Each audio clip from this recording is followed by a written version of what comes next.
아, 시녀들. 또 시녀들이냐고요? 아니, 이 그림은 뭐 파고들 만큼 파고들지 않았나 싶으시죠? 근데 이상하죠. 300년이 넘게 특히나 1966년에 철학자 미셸 푸코가 이 그림에 대한 글을 쓴 다음부터는 정말 끊임없이 논쟁이 이어지고 있거든요. 시녀들은 뭐랄까 거대한 사상가들의 전쟁터가 된 셈이죠. 이 싸움의 중심에는요, 절대 타협이 안 되는 두 그룹이 있어요. 한쪽은 역사학자들. 이 사람들은 1656년, 딱 그 시대의 팩트에만 집중해요. 누가 뭘, 어디서 그렸냐. 바로 이거죠. 반면에 다른 한쪽은 철학자 같은 이론가들이에요. 이들은 왜, 어떻게, 만약에 이런 질문을 던지면서 이걸 완전 시대를 뛰어넘는 철학적인 수수께끼로 보는 거죠. 자, 그럼 한번 제대로 파헤쳐 볼까요? 우선 역사학자들 편에 서서 한번 따라가 보죠. 우리 다 같이 17세기 스페인 필리페 4세의 궁정으로 시간여행을 떠나보는 겁니다. 이 그림의 진짜 의도를 알려면 먼저 콘체토라는 개념을 알아야 해요. 이게 뭐냐면 당시 지적인 사람들끼리 이거 참 기발한데? 하면서 즐길 수 있게 만든 아주 재치 있는 아이디어를 말해요. 시녀들에서는 이 콘체토가 바로 왕한테 보내는 아주 고급스러운 시각적 찬사였던 거죠. 자, 그럼 전통적인 해석은 뭐냐? 이 그림은요, 애초에 대중에게 보여주려고 그린 게 아니에요. 왕의 개인 사무실에 걸어둘 아주 사적이고 재치 있는 작품이었던 거죠. 원래 제목도 그냥 가족이었어요. 심지어 카프리초, 그러니까 일종의 환상적인 작품으로 취급됐죠. 그리고 저기 보이는 거울 있잖아요. 저게 핵심인데 왕을 그림의 시적점이자 종착점으로 만들어서 이 세상의 중심은 바로 폐하이십니다 하고 보여주는 장치였던 거예요. 그러니까 핵심은 이거예요. 역사학자들 입장에서 보면 이 그림의 모든 시선, 모든 구도는 그냥 딱 한 사람, 왕을 위해 만들어진 거예요. 왕의 절대적인 권력을 확인시켜주는 거죠. 한마디로 왕이 이 그림의 절대적인 주인인 셈입니다. 그런데 말이죠. 이 그림이 왕의 개인 사무실을 떠나서 대중들이 다 볼 수 있는 박물관에 딱 걸리는 순간 이야기가 완전히 달라집니다. 이제 판을 뒤집어서 현대 이론가들의 시선으로 이 그림을 볼 차례입니다.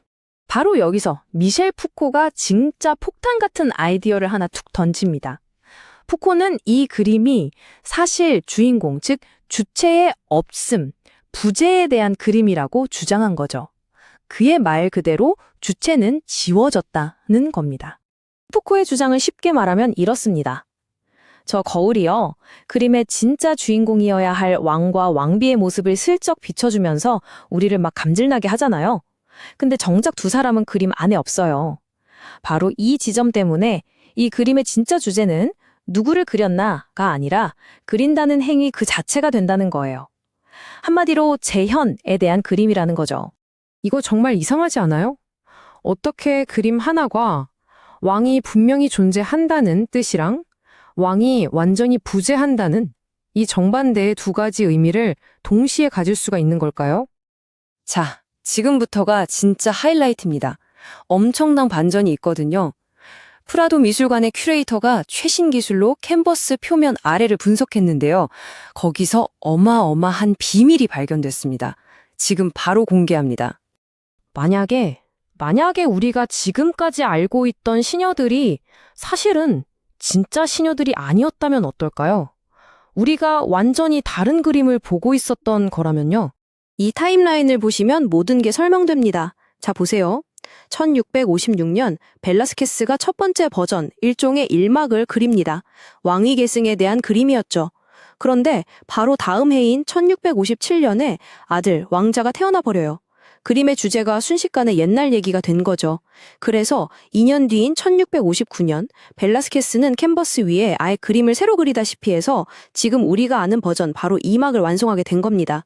그러니까 1막, 원래 그림은요, 지금과는 완전히 달랐어요. 이건 아주 공적인, 정치적인 그림이었던 거죠. 다음 후계자는 바로 마르가리타 공주다라고 선언하는 내용이었어요. 심지어 원래는 어떤 신하가 공주한테 지휘봉 같은 걸 건네주고 있었대요. 그리고 제일 중요한 건 지금 그림에 떡하니 서 있는 화가 벨라스케스 자신은 아예 있지도 않았다는 겁니다. 그리고 2막으로 넘어오면서 벨라스케스가 그 신화를 싹 덧칠해서 지워버리고 그 자리에 이따만한 캔버스와 함께 자기 자신을 떡하니 그려 넣은 겁니다. 이 행동 하나가 그림의 의미를 180도 바꿔버린 거죠. 공적인 정치 선언문이 아주 개인적이고 지적인 수수께끼로 변하는 정말 마법 같은 순간이었어요. 자, 이제 퍼즐 조각이 전부 맞춰졌습니다. 이 덫을이라는 역사적 사실 하나가 이 그림을 둘러싼 그 모든 미스터리를 어떻게 한 방에 풀어주는지 한번 보시죠. 이 덫을 때문에 결정적으로 세 가지가 바뀝니다. 첫째, 화가인 벨라스케스가 감히 왕족들만 있는 신성한 공간 안으로 쏙 들어왔죠. 둘째, 원래는 다음 왕은 공주님이라는 명확한 뜻을 가졌던 저 거울이 갑자기 알쏭달쏭한 수수께끼가 되어버려요. 그리고 마지막 셋째, 이 그림의 의미를 결정하는 힘이 왕에게서 화가에게로 넘어오게 됩니다. 이 모든 변화의 중심에는 코사 멘탈레라는 개념이 있어요. 르네상스 시대부터 내려온 생각인데 정신의 산물이란 뜻이에요. 무슨 말이냐면 그림 그리는 건 그냥 손으로 하는 기술이 아니라 머리로 하는 고귀한 지적 활동이라는 거죠. 당시 화가들이 정말 간절하게 인정받고 싶어 했던 부분이었습니다. 그러니까 벨라스케스가 자기 자신을 그림에 그려 넣은 건 사실상 궁극적인 승리를 선언한 거나 마찬가지예요. 보시오, 그림은 단순한 손재주가 아니오. 나 같은 귀족에게나 어울리는 고귀한 정신활동이란 말이오. 라고 외친 거죠. 결국 이 덫일이 모든 미스터리를 푸는 열쇠였던 겁니다. 이 역사적인 덫일이라는 사건이 있었기 때문에 몇백 년 뒤에 푸코 같은 철학자들이 파고들 수 있는 그 모호함이라는 게 생겨난 거니까요. 그렇다면 대체 무엇이 명작을 명작으로 만드는 걸까요? 이제 마지막으로 이 질문에 대한 답을 한번 찾아보죠. 17세기의 루카 조르다노라는 화가가 이 그림을 보고 이렇게 소리쳤대요. 이건 회화의 신학이다. 이 한마디가 뭘 의미하겠어요? 이미 그 시대 사람들조차 이 그림이 가진 엄청나게 깊고 거의 신적인 복잡함을 알아봤다는 거죠. 진정한 명작은 그냥 캔버스에 멈춰있는 그림이 아닌 것 같아요.